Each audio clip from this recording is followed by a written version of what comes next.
올해표 기억하십니까? 네, 한번 다 같이 한번 올해표 한번 세상에 복음의 소망을 전하는 교회. 2026년 세상에 복음의 소망을 전하기 위하여 예수님의 그 에고 에이미 I am 시리즈 설교를 함께 나누고 있습니다. 우리 한번 복습해 보실까요? 첫 번째 제목은 나는 생명의 떡이니라. I'm the bread of life. 오병이어의 표적을 통해 영생의 떡으로 오신 예수님에 대한 말씀을 전했습니다. 두 번째 제목 기억하십니까? I'm the light of the world. 나는 세상의 빛이니라. 날 때부터 소경된 자의 눈을 뜨게 하심으로 영적인 눈을 뜨게 하신 예수님에 대한 말씀을 나눴습니다. 오늘은 세 번째 시간으로 I'm the gate for the sheep. 나는 양의 문이라. 이 말씀을 통해서 함께 은혜를 나누기 원합니다. 사랑하는 성도 여러분, 2024년 경기도 화성 아리셀 공장의 화재 참사를 기억하십니까? 23명의 소중한 목숨을 앗아간 원인이 어이없게도 비상구의 위치를 몰랐기 때문이었습니다.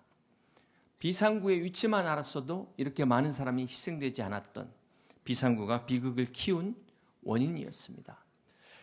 우리 교회도 2015년에 방송실 화재 사건을 계기로 리모델링을 하게 되었습니다. 그때 마침 안타까운 세월호 사고의 그 영향으로 우리가 안전을 최우선으로 고려하게 되었습니다. 그래서 원래 본당 2층에는 이 출입구가 하나밖에 없거든요. 그래서 왼쪽에 비상문을 만들고 오른쪽에는 교육관과 연결되는 통로를 통해서 비상시 탈출로로 사용하도록 했습니다. 그래서 여러분 항상 어디를 가시든지 비상구 위치를 꼭 확인하시길 바랍니다. 이 라틴어의 엑시투스가 엑싯의 어원인데요. 이 엑시투스는 출구라는 뿐만 있는 게 아니라 떠남, 죽음의 의미가 있습니다. 비상시에 문이 어디 있는지를 모르는 것은 곧 죽음을 의미하는 것이다. 사랑하는 성도 여러분, 지금 이 순간 구원의 문이 어디 있는지 알고 계십니까? 살아있을 때 우리가 죽기 전에 구원의 문이 어디 있는지를 분명히 아시고 다른 사람들에게 가르쳐 주시는 여러분 되시기를 주님의 이름으로 축복합니다. 여러분, 문은 단순한 출입구가 아닙니다.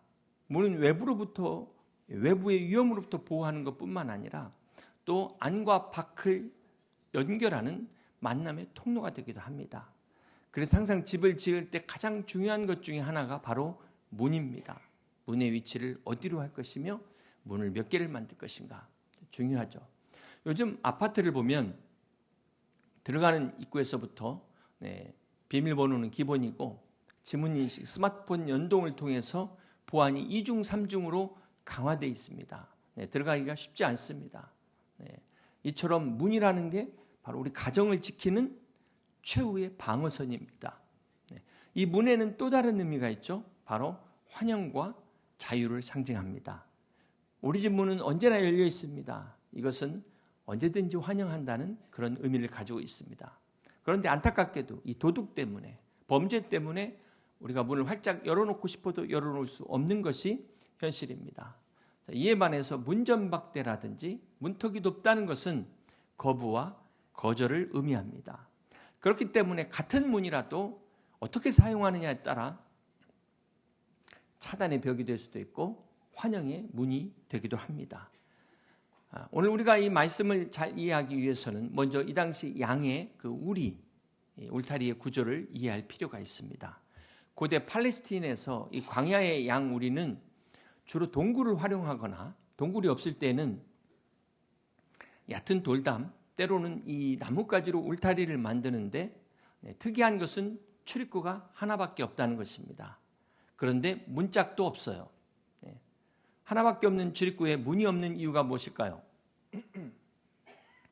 유목 생활의 특성상 이동하면서 양을 이제 치다 보니까 이 문짝을 들고 다닐 수가 없습니다. 쉬운 일이 아니죠. 그러다 보니까 밤이 되면은 목자가 그 입구에 들어 눕습니다. 자기가 문이 되는 거예요.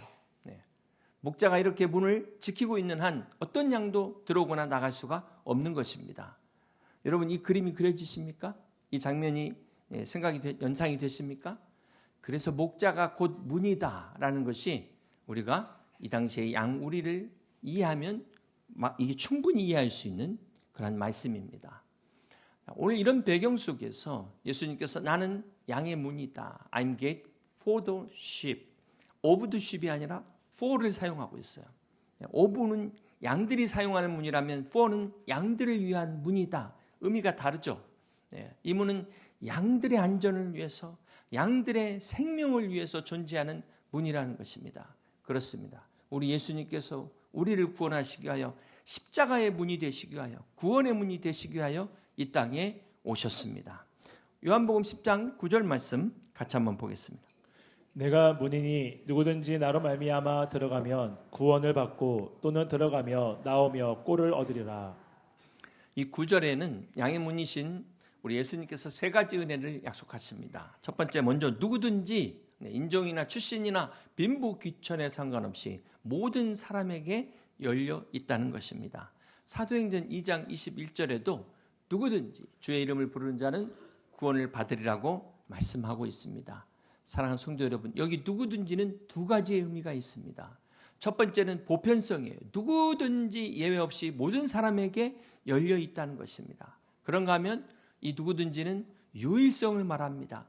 누구든지 예외 없이 오직 예수님만을 통해서 구원을 받을 수 있다는 제한성을 의미합니다. 자, 여기서 이 첫 번째 약속은 누구든지 구원을 받는다. 원문에 보면 피동형 미래 동사로 쓰여 있습니다. 이것은 무엇을 말할까요? 구원의 주체가 내가 아니라는 거예요. 우리 안에는 우리가 스스로를 구원할 수 있는 것이 없습니다. 이것은 밖에서, 외부에서, 즉 양의 문이신 예수님에 의해서 구원을 받을 수 있다는 것입니다. 시편 118편 19절입니다. 내게 의의 문들을 열지어다. 내가 그리로 들어가서 여호와께 감사하리로다. 이는 여호와의 문이라 의인들이 그리로 들어가리로다. 주께서 내게 응답하시고 나의 구원이 되셨으니 내가 주께 감사하리이다. 시편 기자는 이 의의 문이 여호와의 문이고 여호와의 문이 곧 구원의 문이라고 말씀하고 있습니다. 오늘 신약의 요한복음은 이 시편의 의의 문이 여호와의 문이 바로 양의 문으로 오신 예수님이라고 이야기하고 있습니다. 사랑하는 성도 여러분, 세상에는 가짜 문들이 너무나 많습니다. 이 인본주의의 문들이 너무나 넘쳐나고 있습니다. 선행을 쌓으면 구원을 받는다는 도덕의 문이 있습니다. 종교적 열심으로 의로워진다는 수행의 문이 있습니다. 이렇게 수많은 문들이 각자 자기가 구원의 문이라고 주장하며 외치고 있습니다. 그런데 여러분, 이런 문들은 전부 다 가짜입니다. 왜냐하면 인간이 만든 문은 아무리 화려해도 결국 인간의 한계를 넘지 못하기 때문입니다. 우리 요한복음 10장 1절을 같이 한번 보시겠습니다. 내가 진실로 진실로 너에게 이르노니 문을 통하여 양의 우리에 들어가지 아니하고 다른 데로 넘어가는 자는 절도며, 여기 다른 데로 넘어가는 자들, 이단, 사이비들이 바로 절도요 강도라고 말씀하고 있습니다. 여러분, 이단과 사이비에게 넘어간 사람들의 공통점이 뭡니까? 가정이 파탄납니다. 폐가망신하게 되는 것입니다. 자, 그럼에도 불구하고 그렇다면 이 양들이 어떻게 해야 안전을 지킬 수 있을까요? 요한복음 10장 3절을 같이 한번 보시겠습니다. 문지기는 그를 위하여 문을 열고 양은 그의 음성을 듣나니 그가 자기 양의 이름을 각각 불러 인도하여 내느니라. 여기 양의 안전이 울타리가 튼튼해서만이 아니라 여기 보니까 양은 그의 음성을 듣나니, 양이 목자의 음성을 듣기 때문에 여기에서 양이 안전할 수 있다는 것을 우리가 알 수가 있습니다. 그렇습니다. 참 목자이신 예수님의 음성을 우리가 분별할 수 있어야만이 세상의 저 시끄러운 소음에 휩쓸리지 않고 저 거짓 선지자들 사꾼의 그 유혹에 빠지지 않을 수 있다는 것입니다. 사랑하는 성도 여러분, 오늘 본문의 이 문이 하나라는 것은 우리에게는 큰 위로가 되지만 동시에 믿지 않는 사람들에게는 엄중한 경고라는 사실을 잊지 마시기를 바랍니다. 노아 방주를 생각해 보세요. 홍수의 심판이 시작됐을 때 방주의 문이 닫히자 어느 누구도 들어갈 수가 없었습니다. 지금은 이 양의 문이 활짝 열려 있습니다. 이 은혜의 문이 열려 있습니다. 그러나 결코 이 문이 영원히 열려 있는 문이 아니라는 것입니다. 계시록 3장 7절입니다. 빌라델피아 교회 사자에게 편지하라. 거룩하고 진실하사 다윗의 열쇠를 가지신 이 곧 열면 닫을 사람이 없고 닫으면 열 사람이 없는 그가 이르시되 그렇습니다. 한 번 닫히면 그 누구도 열 사람이 없는 이 문. 이 문이 닫히기 전에, 더 늦기 전에 양의 문이신 예수님 앞에 나오시는 여러분 다 되시기를 주님의 이름으로 축복합니다. 두 번째로 양의 문이신 주님께서 약속하신 것이 9절 계속해서 보겠습니다. 내가 문이니 누구든지 나로 말미암아 들어가면 구원을 받고 또는 들어가며 나오며. 여기 두 번째 약속은 들어가며 나오면인데요. 자, 이것이 담고 있는 의미는 무엇일까요? 먼저 자유로운 출입을 뜻합니다. 여러분 한번 생각해 보세요. 도적이나 강도는 절대로 당당하게 문을 통과할 수가 없습니다. 네, 통과하지 않습니다. 항상 몰래 담을 넘죠. 네. 종은 어떨까요? 종들은 주인의 허락이 떨어질 때까지 문 밖에서 기다려야 됩니다. 그러니까 이들에게 있어서 문은 넘을 수 없는 경계선입니다. 두려움의 대상이기도 합니다. 그러나 자녀에게는 어떨까요? 네. 자녀들이 여러분 현관문 노크하고 들어오는 거 보셨습니까? 네. 아무런 제약이 없는 자유로운 통로예요. 네. 허락이 필요가 없습니다. 이것이 바로 자녀들이 누리는 특권입니다. 제가 지난주에 목요일에 삼청동의 국무총리 공관에 초청을 받았습니다. 그래서 입구에 도착해가지고 신분증을 막 찾는데 그 경비가 격리를 탁 하더니 앞에 그 흰 철문이 쫙 자동으로 열리는 거예요. 제가 결코 특별해서가 아니고 사전에 명단을 제출했거든요. 차량 번호랑 다 제출됐기 때문에 그냥 무사 통과해서 점심 대접 잘 받고 왔습니다. 이 예화 드리려고 지난주 이런 일이 있지 않았나. 여러분 들어가며 나오는 이게 단순한 행동의 자유가 아니라 신분과 지위에 근거한 자유라는 거예요. 내가 뭘 해가지고 내 행위에 은 것이 아니라 누가 나를 초청했냐. 누가 나를 초청했냐. 초청자의 권위에서 나오는 자유입니다. 예를 들어서 청와대를 누가 초청했냐. 대통령이 초청한 사람은 그 안에까지 다 들어갈 수가 있는 것 아니겠습니까? 이처럼 하나님의 초청을 받은 사람이 들어가는 곳이 천국입니다. 할렐루야. 사랑하는 성도 여러분, 고대 사회에서 노예가 자유를 얻을 수 있는 방법은 무엇일까요?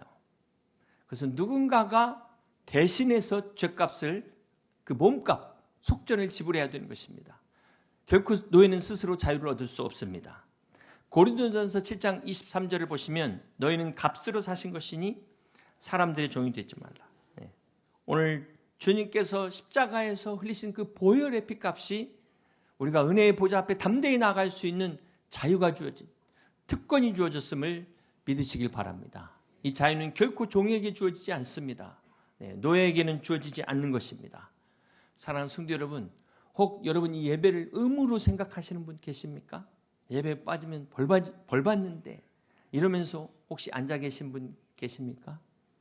이 예배는 하나님의 자녀만이 누릴 수 있는 특권입니다. 바라기는 여러분 주일 성수를 막 해야 되는데 안 하면 벌 받는데 하는 이 율법이 아닌 말씀 안에서 하나님과 교제하고 기도로 하나님과 대화하는, 오직 자녀들에게만 허락된 이 특권을 마음껏 누리는 저와 여러분 다 되시기를 주님의 이름으로 축복합니다. 자, 또한 들어가며 나오면은 구약의 신명기 28장에 나오는 축복의 말씀과 연관이 있습니다. 우리 신명기 28장 6절입니다. 내가 들어와도 복을 받고 나가도 복을 받을 것이니라. 자, 이것도 단순한 이동, 장소의 이동만을 말하는 게 아니라는 거예요. 들어가도 복을 받고 나가도 복을 받는다는 것은 삶의 모든 과정을 말하는 것입니다. 모든 영역을 포함한 전인적 축복을 이야기합니다. 이것은 또한 개인적인 것에만 국한되지 않습니다. 우리가 교회 공동체 안에서 함께 누리는 축복을 말씀합니다. 그러므로 들어온다는 것은 여러분이 교회 안으로 들어오시고 예배 안으로 들어오셔서 이렇게 하나님 안에서 안식을 누리고 교제하며 재충전을 의미합니다. 또 나간다는 것은 다시 세상을 향하여 파송되는 거예요. 삶의 현장에서 사명을 감당하는 것을 의미하는 것입니다. 이 들어가도 복, 나가도 복을 시편 121편 8절은 이렇게 말씀합니다. 여호와께서 너의 출입을 지금부터 영원까지 지키시리로다. 할렐루야. 지금부터 영원까지 여러분의 들어감과 나감의 모든 출입을 지키시는 하나님의 은혜가 충만하시기를 주님의 이름으로 축복합니다. 세 번째로 양의 문이신 주님께서 약속하신 은혜가 9절을 다시 보겠습니다. 내가 문이니 누구든지 나로 말미암아 들어가면 구원을 받고 또는 들어가며 나오며 꼴을 얻으리라. 세 번째 약속은 꼴을 얻는 은혜입니다. 여러분, 양에게 있어서의 꼴은 생명 그 자체입니다. 양은 꼴이 없으면 절대로 살 수가 없기 때문에 그렇습니다. 그렇기 때문에 목자의 가장 중요한 사명은 바로 양들에게 꼴을 먹이는 사명이에요. 양들에게 부족함이 없는 풍성한 꼴을 제공하는 것이 목자의 가장 중요한 첫 번째 사명입니다. 이것은 목회자뿐만 아니라 우리 양무리의 목자들도 마찬가지예요. 그렇기 때문에 양무리 모임에서 세상 얘기만 하다 끝나면 어떻게 될까요? 양들을 다 굶어 죽이는 목자가 되는 겁니다. 우리 교회가 아니고 저 옆에 교회예요. 옆에 교회. 사랑하는 성도 여러분, 다윗이 시편 23편에서 여호와는 나의 목자시니 내게 부족함이 없으리로다. 그가 나를 푸른 풀밭에 누이시며 쉴만한 물가로 인도하신도다. 고백한 것처럼 선한 목자 되신 주님은 오늘도 우리를 푸른 초장과 쉴만한 물가로 인도하십니다. 사랑하는 성도 여러분, 여러분은 어떤 문을 두드리고 계십니까? 여러분 누구의 말에 귀를 기울이고 계십니까? 제가 얼마 전에 그 초교파적인 목회자 모임에서 들은 이야기입니다. 그 목사님의 성도 중에 한 분이 병 때문에 여러 병원들을 유명하다는 병원 다 찾아다녔는데도 병의 원인을 찾지를 못하는 거예요. 그래서 이분이 어떻게 했냐면은 AI에다가 자기의 모든 증상을 전부 상세하게 다 기록을 했답니다. 그러면서 물어봤대요. 이 병을 치료할 수 있는 병원을 찾아줘. 그랬더니 AI가 추천을 했대요. 그래서 가서 병을 고쳤대요. 여러분 이게 복음 아닙니까?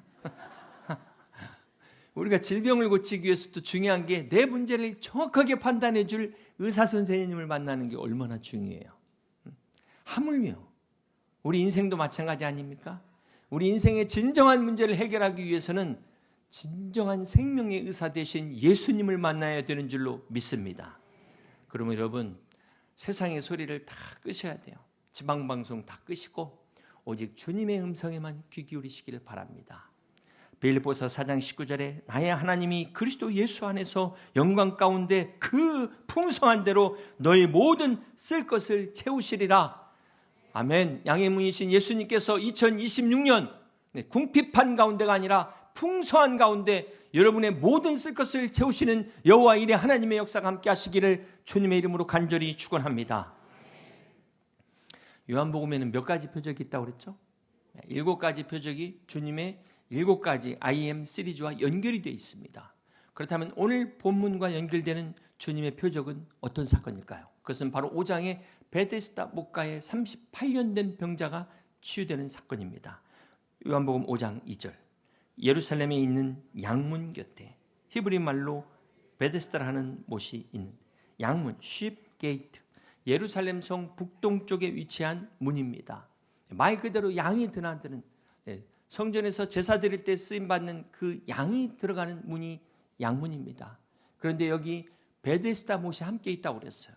이 양문을 지나서 그 성 안에 들어가면 약 30m 지점에 이 베데스다 못이 있다고 합니다. 이 양문과 베데스다 못이 이렇게 위치한 의도가 무엇일까요? 그것은 여러분 베데스다가 무슨 뜻이죠? 은혜의 집이라는 뜻이에요. 은혜의 집. 다시 말해 양의 문이신 예수 그리스도를 통과해야만이 진정한 베데스다 은혜의 치료를 경험할 수 있다는 것입니다. 사랑하는 성도 여러분, 한번 이 38년 된 병자를 생각해 보세요. 이 양문 바로 곁에 베데스다 목가의 절망 가운데 누워 있습니다. 이 베데스다 무대는 물이 움직이기 시작할 때 가장 먼저 들어가는 사람만 낫는다는 그 소문 때문에 기다리고 있는데 스스로는 도무지 움직일 수 없는 이 38년 된 병자에게는 은혜의 집 베데스다가 절망의 집이었어요. 좌절과 상처의 집이었다는 것입니다. 은혜의 집인 베데스다가 실제로는 1등만 살아남는 율법의 원리가 지배하는 곳이었다는 것입니다. 베데스다라는 은혜의 이름 뒤편에 무한 경쟁의 냉혹한 현실이 감춰 있다는 거예요. 여러분 여기서 우리가 은혜를 잃어버린 베데스다가 오늘 교회의 모습 같지 않습니까? 오늘 성도들의 모습 같지 않습니까? 오늘 교회가 안타깝게도 이 베데스다처럼 은혜가 아닌 율법 아래서 세상의 기준으로 판단하고 있어요. 성도를 돈으로 판단하고 있고 명예로 판단하고 있고 자기 관점에서 줄 세우고 있어요.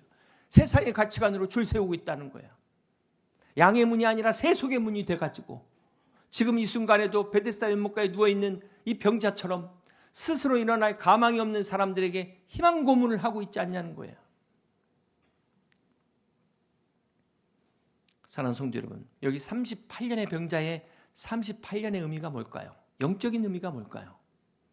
38년이라는 숫자는 구약에서 이스라엘 백성들이 가데스 방야에서 불순종했을 때 그 부모 세대가 다 죽어요. 광야에서 1세대가 죽는데 걸리는 시간이 정확하게 38년입니다. 이 38년의 영적인 의미는 스스로 힘으로는 결코 가나안 땅에 들어갈 수 없음을 깨닫는 절망의 시간을 의미합니다. 그러므로 베데스다 목가에 누워있던 38년 된 병자는 바로 그 광야의 이스라엘과 같은 모습을 상징하고 있어요. 스스로는 죽었다 깨도 구원할 수 없는 죄와 사망에 매인 인간의 비참함을 상징하는 것입니다. 이때 주님이 찾아오셨어요. 38년 된 병자가 찾아간 게 아닙니다. 소망 없이 누워있는 이에게 예수님이 찾아오셨어요. 이게 바로 복음입니다. 진짜 복음입니다. 그런데 더 놀라운 것은 이 율법 아래 도무지 일어설 수 없던 이 사람에게 주님이 일어나 내 자리를 들고 걸어가라고 말씀하셨어요. 이 은혜의 말씀 한마디에 이 사람이 일어나 회복된 사실을 믿으시기를 바랍니다. 사랑하는 성도 여러분, 38년이라는 절망의 세월을 누워있던 그 자리가 양의 문으로 은혜의 문으로 오신 예수님이 나타나시자 일어서는 자리가 되었다는 것입니다. 이 시간 생명의 빛이 여러분 가운데 비추시고 성령의 빛이 비추셔서 여러분 절망 가운데 앉아있는 여러분, 이 모든 절망이 치유되고 회복되는 일어나 걷는 여러분 다 되시기를 주님의 이름으로 축복합니다. 사랑하는 성도 여러분, 이 요한복음 5장의 이 베데스다 목가의 38년 된 병자의 치유 사건은 단순한 기적이 아니라 표적이라고 말씀했어요. 표적. 무슨 표적이요? 주님이 양의 문이라는 선포를 증명하기 위한 표적이라는 것입니다. 이 표적은 인간의 노력과 율법의 행위로는 결코 얻을 수 없는 구원이 오직 예수님, 양의 문을 통과해야만, 예수님을 통해서야만 가능하다는 말씀입니다. 사랑하는 성도 여러분, 혹시 여러분 중에 38년 된 병자처럼 이 양문 곁에서 그냥 물끄러미 물만 바라보고 있지는 않습니까? 가망 없는 곳에서 언제 일어날지 모를 요행만을 바라보면서 마치 이 미신적 종교 행위에 매달리고 있지는 않습니까? 주님을 믿는다면서도 물이 흔들릴 때마다 나를 넣어줄 사람이 없다는 이 병자처럼 환경을 탓하고 사람을 탓하고 불평불만만 하고 있지는 않습니까? 내가 지금 부모 잘못 만나서 내 인생이 이 모양이야. 내가 환경이 나를 받쳐주지 못해서 내가 지금 이러고 있지 않냐. 교회가 지금 사랑이 없어서 문제야. 이렇게 불평불만만 가득 차 있지는 않습니까? 여러분 38년이라는 시간은 어쩌면 이 병이 당연한 습관이 되어버릴 수 있습니다. 절망이 일상이 되어버릴 수 있는 충분한 시간이고 세월이에요. 어쩌면 이 사람은 병을 낫기 기대가 다 사라졌을지도 모릅니다. 하나님 앞에 나오면서도 그냥 기대가 다 사라져버렸어요. 그리고 그냥 남탓만 하고 불평불만이 일상이 되어버릴지도 몰라요. 38년이라는 시간이. 여러분 혹 지금까지 신앙생활하면서 기도 응답이 안 돼가지고 다 절망해가지고 누가 물에 넣어주길 바랬는데 그런 기대감이 다 실망으로 바뀌어가지고 무기력에 빠져서 매너리즘에 빠져서 안 나오지도 못하고 나오기도 그렇고 지금 이런 가운데 이 자리에 앉아 계신 분 있지 않습니까? 오늘 주님께서 말씀하십니다. 일어나 내 자리를 들고 걸어가라고 말씀하십니다. 오늘 이 말씀 붙드시고 여러분 일어나 걸으시기를 주님의 이름으로 축복합니다. 다시 처음 신앙을 회복하셔서 주님의 능력을 기대하시고 기도하심으로 기적의 역사를 경험하는 여러분 되시기를 주님의 이름으로 축복합니다.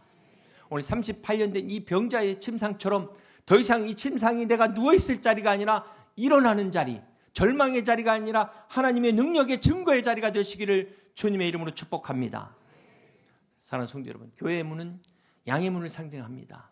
이 양의 문은 예수님을 상징해요. 그러므로 여러분 교회 들어오실 때마다 주님 안에 들어가셨다. 이걸 기억하셔야 돼요. 저 문 앞에다가 누가 좀 양의 모습을 좀 잘 그려주시면 고마울 것 같아요. 여러분 이렇게 우리가 양의 문을 들어온 다음에 어떻게 해야 될까요? 끝납니까? 들어왔으니까 끝입니까? 마태복음에서는 이 양의 문을 뭐라고 말씀하시는지 한번 같이 찾아보겠습니다. 마태복음 7장 13절입니다. 좁은 문으로 들어가라. 멸망으로 인도하는 문은 크고 그 길이 넓어 그리로 들어가는 자가 많고 생명으로 인도하는 문은 좁고 길이 협착하여 찾는 자가 적음이라. 이 양의 문을 마태복음은 좁은 문, 생명으로 인도하는 문이라고 말씀합니다. 그렇습니다. 여러분 좁은 문은 구원의 문입니다. 우리가 이 구원의 문을 통과하면은 뭐가 나올까요? 길이 나오겠죠? 좁은 길이 나와요. 주님은 이 길이 좁고 협착하여 찾는 사람이 많다? 적다고 말씀하십니다. 여기서 중요한 것은 구원의 문을 통과한 사람은 반드시 이 길을 걸어야 됩니다. 예외가 없어요. 주님도 이 좁은 길을 가셨습니다. 우리가 뒤로 돌아가지 않는 한은, 뒤로 돌아갈 수는 없지만 뒤로 돌아가지 않는 한 이 길은 좁은 길입니다. 여러분, 근데 분명히 우리가 구원의 문을 통과했는데 좁은 길이 아니에요. 혹시 그런 분 계세요? 그런 분 계십니까? 이것을 우리가 어떻게 해석해야 될까요? 어떻게 이해해야 될까요? 혹시 무슨 다른 길이 또 감춰놓은 길이 있습니까? 지름길이 있습니까? 네. 결국 이 사람은 구원의 문을 통과하고 그 자리에 주저앉아버렸습니다. 주저앉았어요.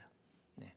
구원의 문을 통과하고서도 그 자리에 주저앉아서 저 세상의 넓은 길로 가는 사람을 부러워하고 있는 어이없는 사람이 있다는 거예요.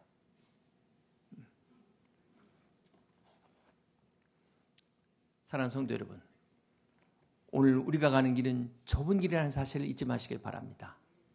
지난주에 흑백 요리사가 끝났습니다.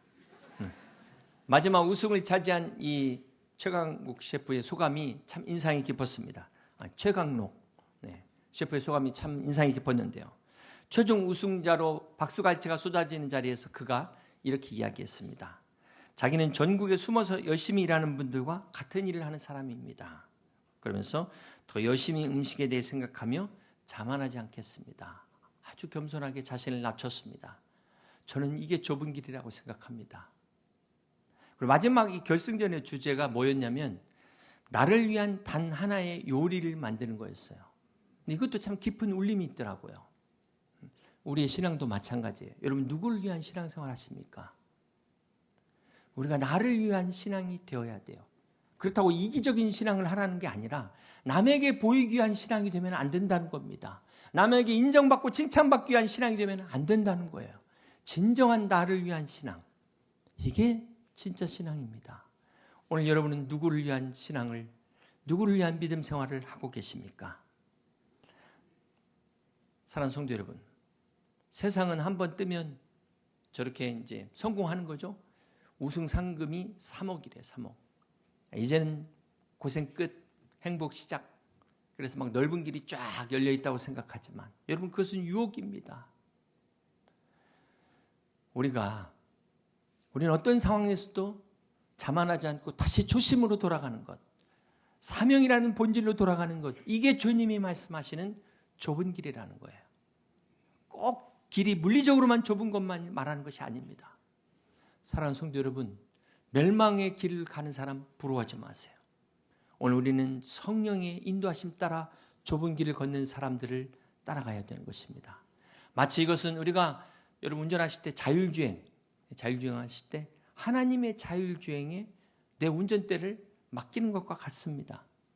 내가 조종하는 게 아니에요. 주님이 인도하시는 대로 따라가는 것입니다. 비록 남이 알아주지 않더라도 묵묵히 내 자리에서 최선을 다하는 거예요. 38년 된 병자에게 우리가 그들을 일으켜주지는 못할지라도 따뜻한 말이라도 위로해 줄 수 있는, 성공의 순간에도 숨은 봉사자의 마음을 잃지 않는 것, 이게 바로 좁은 길이라는 것입니다. 그러므로 바라기는 여러분이 인생의 문 앞에서 편하고 넓은 길이 아닌 주님이 기뻐하시는 좁은 길을 선택할 수 있는 여러분 되시기를 주님의 이름으로 축복합니다. 이제 말씀을 정리합니다. 사랑하는 성도 여러분, 세상에는 수많은 문들이 있습니다. 성공의 문, 명예의 문, 권력의 문, 많은 문들이 우리 앞에 있습니다. 많은 사람들이 이런 문을 통해서 행복을 찾으려고 합니다. 특별히 오늘날 많은 사람들이 SNS 문, 메타버스 문, AI 문 같은 수많은 가상의 문들을 열심히 두드리고 있어요. 열심히 두드리고. 그런데 아이러니하게도 정작 마음의 문은 굳게 닫혀 있다는 사실입니다. 사랑하는 성도 여러분, 넓은 문은 멸망으로 인도하는 문이라고 말씀하셨습니다. 오늘 우리가 어느 문으로 들어가냐가 우리의 운명을 결정합니다. 그렇기 때문에 중요한 것은 사람들의 좋아요, 별표가 중요한 게 아니에요. 조회수 숫자가 중요한 것이 아닙니다. 이것이 생명의 문이냐 멸망의 문이냐, 이것이 문제로다.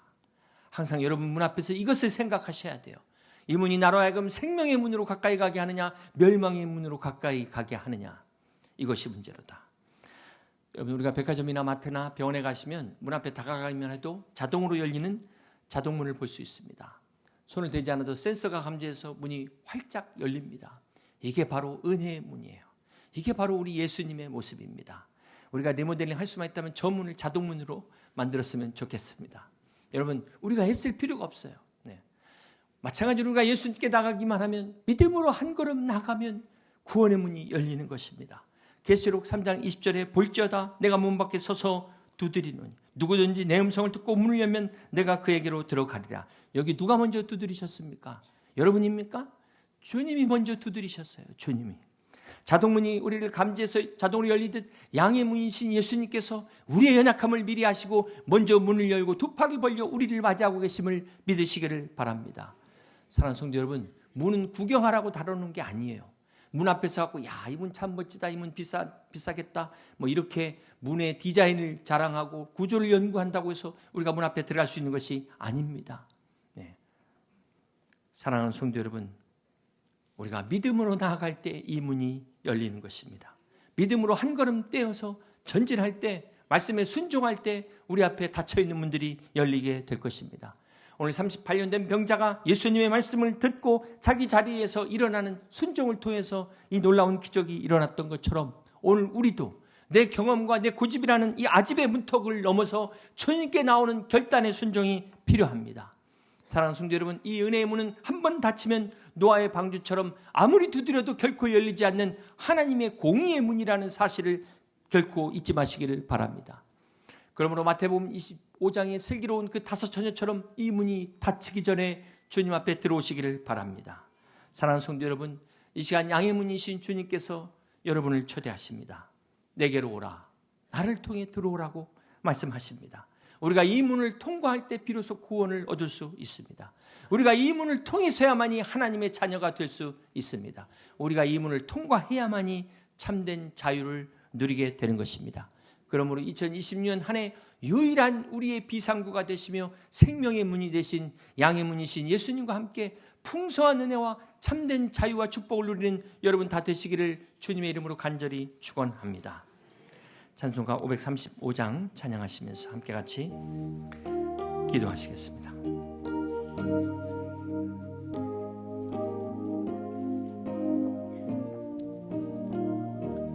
주 예수 대문 밖에, 주 예수 대문 밖에 기다려 섰으나 단단히 잠가둔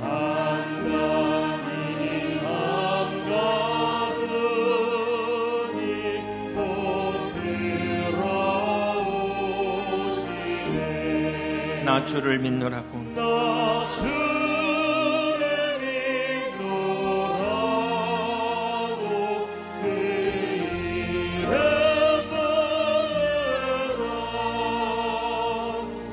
문 밖에 세워두니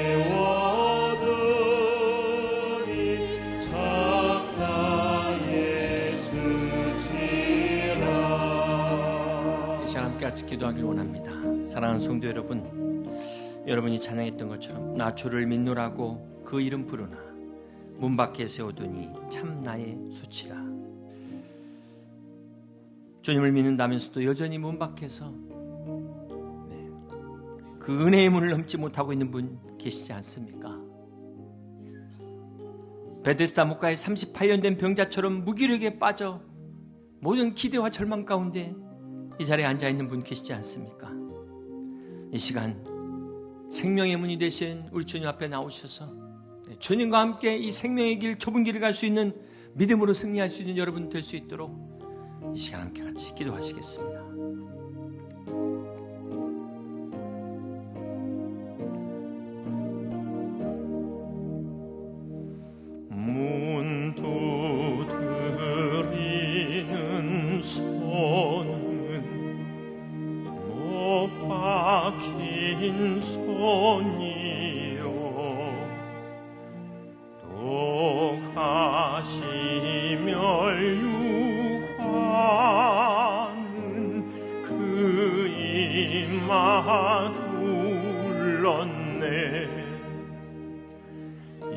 이처럼 기다리심 참 사랑이로다.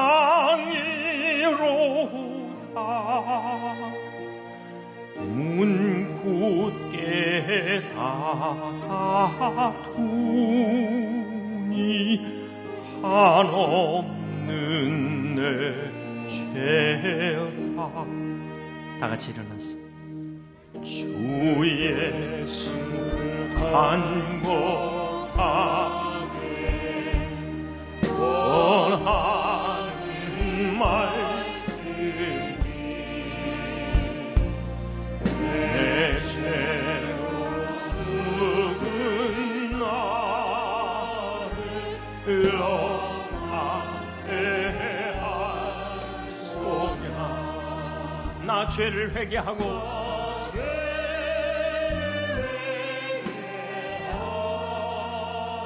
곧 문을 엽니다.